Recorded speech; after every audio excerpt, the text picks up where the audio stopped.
had a wonderful day on last Sunday because it was open day.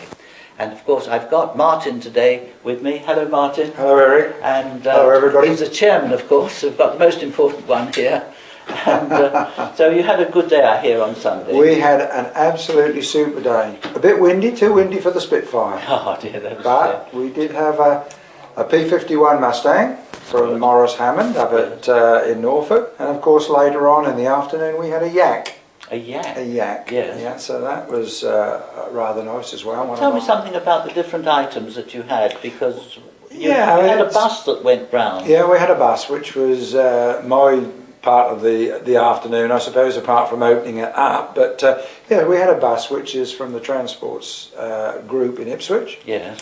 And what we do, we take people around, and I do a talk. Yes.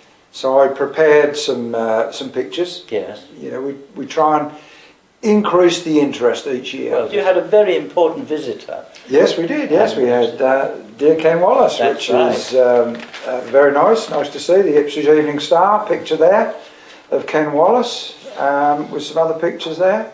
He's a gentleman who he said he was 95 and he still flies. Oh, absolutely. He still flies. So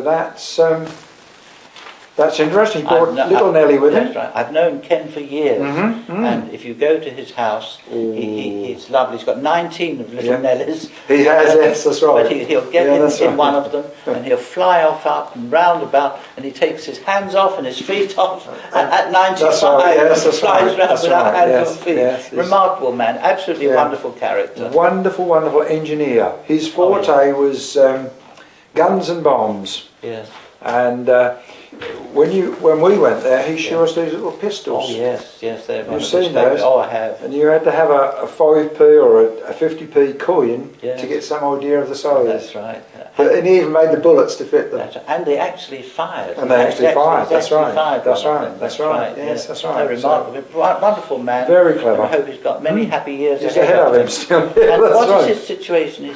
What his position is he with the aviation? He's one of our vice presidents. He's a vice president. Yeah, we invited him to be a vice president, and he accepted.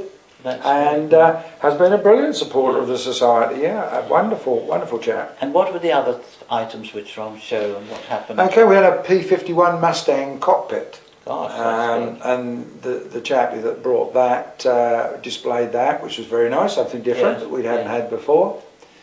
And of course we had the Chindits Mills just outside the tower here, the Chindits Mills. What is it?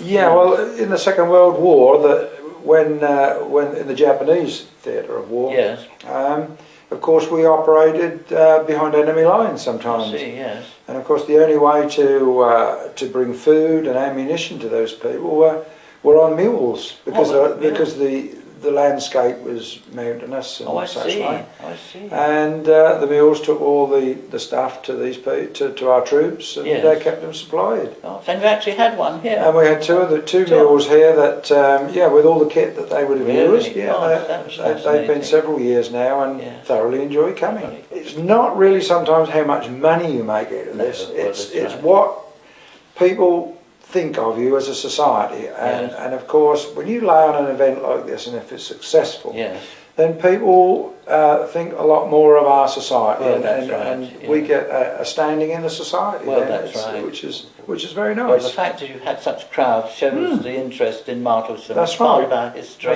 part of our locality, part of Felixstowe.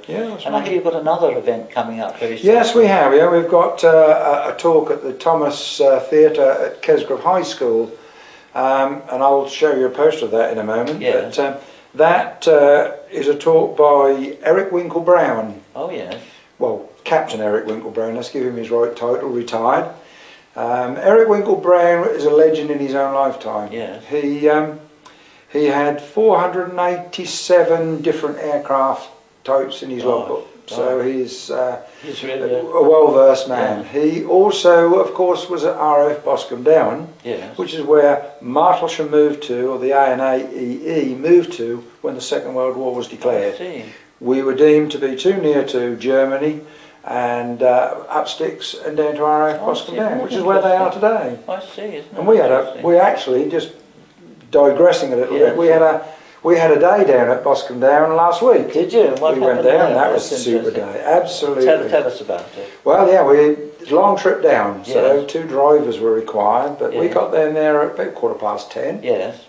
Teas and coffees in the officers' mess, and then they took us through all of the hangars. Oh, that was fun. And at Martlesham, of course, when the ANAEE were here, of course, were testing aircraft and bombs and guns, and they're still doing the same thing. But it's presumably the RAF. Yeah, the RAF. Yes. Although the whole airfield is run now by a private company, would you believe? Really? Yes.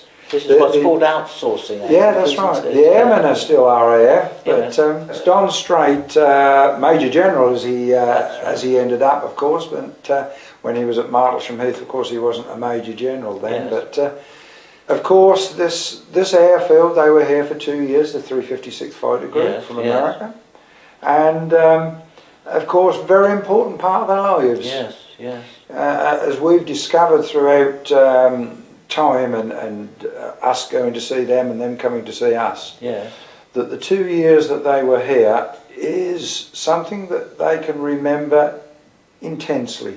It's in their minds, but if you ask them what happened last week, they wouldn't know.